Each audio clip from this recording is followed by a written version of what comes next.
ఒక పావు table spoon అల్లం వెల్లుల్లి పేస్ట్, ఒక పావు టేబుల్ స్పూన్ కారం వేసి వేయించుకోవాలి.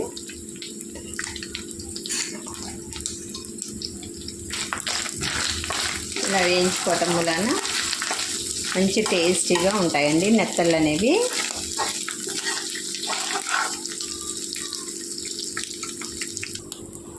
ఇలా ఎర్రగా వేయించుకున్న నెత్తల్ని ఒక పళ్ళెంలోనికి తీసేసుకోవాలి.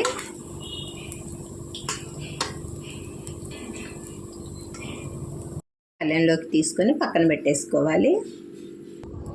అదే ప్యాన్లోనికి ఒక 2 టేబుల్ స్పూన్ దాకా ఆయిల్ వేసుకోవాలి.